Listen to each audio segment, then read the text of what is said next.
Sports journalist association of Sindh سجاس کے تحت کراچی جم خانہ میں تقریب کا انعقاد کیا گیا۔ ترجمان سندھ حکومت بیرسٹر مرتضی وہاب نے سجاس کی تقریب میں شرکت کی۔ مشیر اطلاعات سندھ بیرسٹر مرتضی وہاب کہتے ہیں کہ ملک بھر میں آٹے، گندم اور چینی کا بحران وفاقی حکومت کی نااہلی کو ثابت کر رہا ہے۔ سندھ میں گندم کی قلت کی اصل وجہ ٹرانسپورٹرز کی ہڑتال تھی۔ ہماری پوری کوشش ہے کہ بدھ تک سندھ بھر میں گندم کا بحران حل کر دیں گے۔ گندم بحران پر بیرسٹر مرتضی وہاب نے کہا کہ گندم اور آٹے کا بحران صرف سندھ میں نہیں پورے پاکستان میں ہے۔ چینی کا بحران وفاقی حکومت کی نااہلی کو ثابت کر رہا ہے۔ ایک سوال کے جواب میں مرتضی وہاب بولے کہ سندھ میں گندم کی قلت کی اصل وجہ ٹرانسپورٹرز کی ہڑتال تھی۔ ہماری پوری کوشش ہے کہ بدھ تک سندھ بھر میں گندم کا بحران حل کر دیں۔ آج ابھی دوپہر کو بھی وزیر اعلیٰ سندھ کی صدارت میں گندم کے حوالے سے اجلاس ہوا تھا اور اس اجلاس کے اندر وزیر اعلیٰ نے ایک تو مکمل بریفنگ لی کہ گندم کی صورتحال کیا اور انشاءاللہ کل یا پرسوں تک ہم انشاءاللہ یہ جو شارٹ فال ہے اس کو قابو پانے میں کامیاب ہو پائیں گے۔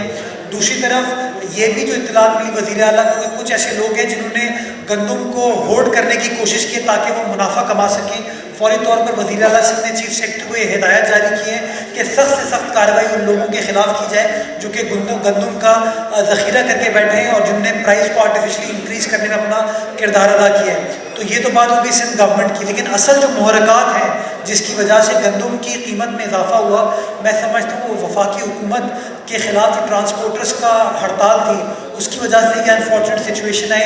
آپ سب جانتے ہیں کہ کوئی تقریباً 10 سے 15 روز تک ٹرانسپورٹ بند رہی، جس کی وجہ سے ٹرانسپورٹ چونکہ چلی نہیں تو سندھ گورنمنٹ کو اپنی گندم کو پنجاب سے اٹھا نہیں پائی، پاسکو کے کنٹرول سے اٹھا نہیں پائی، جس کی وجہ سے یہ شارٹ فال انفارچونیٹلی آیا۔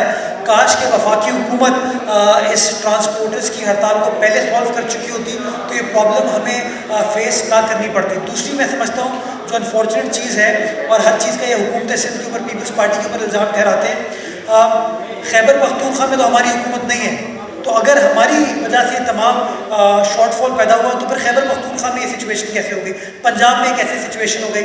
میں تو سمجھتا ہوں اس کے اوپر بھی جانچ پڑتال ہونی چاہیے کہ کنہوں نے گندم کو ایکسپورٹ کرنے کا فیصلہ کیا تھا، کون سے وہ لوگ ہیں جنہوں کو گندم کے ایکسپورٹ کرنے سے فائدہ ہوا اور فوائد حاصل ہوئے۔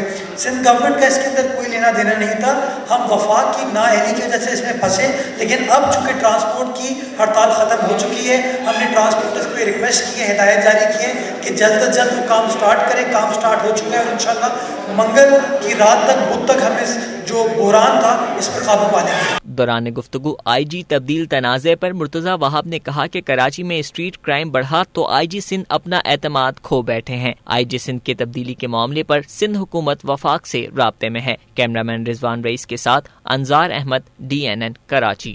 آئی جی سندھ کو تبدیل کرنے کا پروسیس ایک مشاورتی پروسیس ہے جو کہ صوبائی اور وفاقی حکومت کے درمیان ہوتا ہے۔ 23 دسمبر 2019 کو وزیر اعلیٰ سندھ نے وزیر اعظم سے اپنی ملاقات میں یہ گزارش پیش کی تھی اور وزیر اعظم نے ان کی گزارش سے اتفاق کرتے ہوئے نام مانگے تھے۔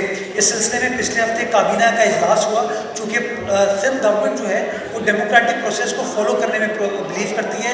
حکومت کی جو ڈیفینیشن ہے سپریم کورٹ کے فیصلے کے بعد وہ کابینہ ہے، کابینہ کے سامنے یہ معاملہ ٹیک اپ کیا گیا اور کابینہ نے یہ فیصلہ کیا کہ موجودہ جو آئی جی صاحب ہیں کلیم امام صاحب، he does not have the confidence of the Sindh government. جس طریقے سے انہوں نے کام کیا ہے سندھ گورنمنٹ متاثر نہیں ہے یا سندھ گورنمنٹ کو اطمینان نہیں ہے ان کی پرفارمنس سے، کیونکہ آپ سب جانتے ہیں اسٹریٹ کرائم میں اضافہ ہوا ہے اور تمام ایشوز سامنے آئے۔ اس سلسلے میں کابینہ نے پچھلے ہفتے فیصلہ کیا ان کو ہٹانے کا۔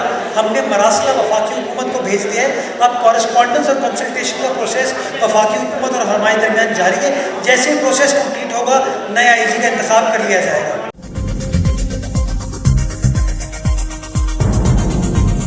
نیوز سے اپ ڈیٹ رہنے کے لیے ہمارے چینل کو سبسکرائب کریں اور بیل آئیکن پر کلک کریں۔